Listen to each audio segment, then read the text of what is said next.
በዚህች ጥር 12 ቀን ከሚከበሩ በዓላት መካከል አንዱ ደግሞ ቅዱስ ሚካኤል ወደ ያዕቆብ የተላከበት ቀን ነው።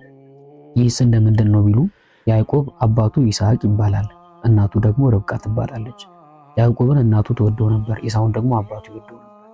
ከዕለታት አንድ ቀን ይስሐቅ ኤሳውን የምሞትበት ቀን ደርሷልና ሳልሞት እንደባረከው የምወደውን ምግብ አምጣልኝ ብሎ አዘዘው። ኤሳው አዳኝ ነበርና እየተቻኮለ ወደ አደን ሄደ። ያዕቆብ ግን በግ ጠባቂ ነበር።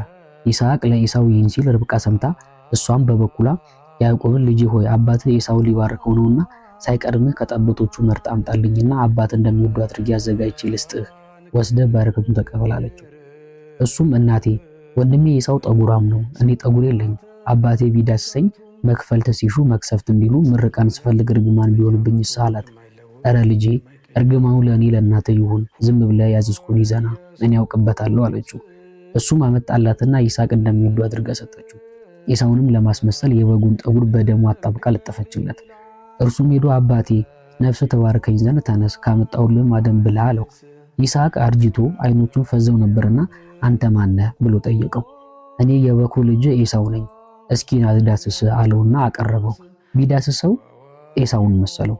ባነጋገርህ በቃልህ ያዕቆብ ትመስላለህ፣ አንገት ኤሳውን ትመስላለህ አለውና ኤሳው መስሎት ያመጣለትን ተመግቦ ባረከው። ያዕቆብም በረከቱን ተቀብሎ ወጣ። ርብቃም ያዕቆብን ወንድም እንዳይጣላ ሸሻለችውና ሸሸ። እርሱ ከሄደ በኋላ ደግሞ ኤሳው መጣና አባቴ ነፍስ ተባርከኝ ዘንድ ተነሳ፣ ካመጣሁልህም አደን ብላ አለው። አንተ ማነህ ብሎ በጠየቀው ጊዜ እኔ ኤሳው ነኝ ብሎ መለሰለት። ኤሳውማ አሁን መጥቶ ባርኪ ሰድጄ የለምን? አረ እኔ ኤሳው ነኝ ባርከኝ አለው። ወንድምህ በተንኮል ገብቶ ወስዶብሃል ብሎ መለሰለት። ኤሳውም ተናደደ። ቀድሞ ብኩርናዬን በመብል አታሎ ወሰደ፣ ደግሞ ዛሬ ደገመኝን እያለ ሊገድለው ፈለገ። ይስሐቅም ዮርዳኖስን ሳይሻገር ካገኘው በረከቱ ያንተ ነው፣ ተሻግሮ ካገኘው ግን የእርሱ ነው አለው። ቢከተለው ዮርዳኖስን ተሻግሮ ሄዶ ሳይደርስበት ቀረ። ተመልሶ መጥቶ አባቴ እኔንም ባርከኝ እንጂ በእውነት በረከት አንዲት ናትን? ባርከኝ እያለ አለቀሰ። ይስሐቅም ነግደ ይርባልህ አርደ ይስባልህ አለው። ያዕቆብም ወደ እናቱ ወንድም ወደ ላባ ሄዶ በግ በመጠበቅ 14 ዓመት አገልግሎ 2 ልጆችን አጋባው። ያዕቆብም የላባን በጎች ሲጠብቅ እንግዲህ የበግ ድርሻዬን ስጠኝ አለው። ከበጎቼ ሁሉ ዝንጉርጉር ሆኖ የተወለደው ድርሻ ነው፣ እርሱን ውሰድ ብሎ ነገረው። ያዕቆብም ሽመሉን አዝጉርጉሮ ውሃ ሲጠጡ ከባህሩ ሲጥለው ያን እያዩ ብዙዎች ዝንጉርጉር ወለዱለት። ላባም አታለለው፣ እንዳለውም አልሰጠውም። ያዕቆብም ልያና ራሔልን አባታችሁ የሚያታልለኝ ብዙ ጊዜ ነው፣ እንግዲህ ሀገሬን ልሄድ ነውና ከፈለጋችሁ ተከተሉኝ ብሎ ሲነሳ ራሔልና ልያ ልጆቻቸውን ይዘው ራሔልም የአባቷን ጣዖት ሰርቃ ያዘችና ከላባ ከርተው ሄዱ። ላባም ያዕቆብ ሚስቶቹንና ልጆቹን ይዞ እንደከዳ በሰማ ጊዜ ጓዙን ቤቱን በረበረ።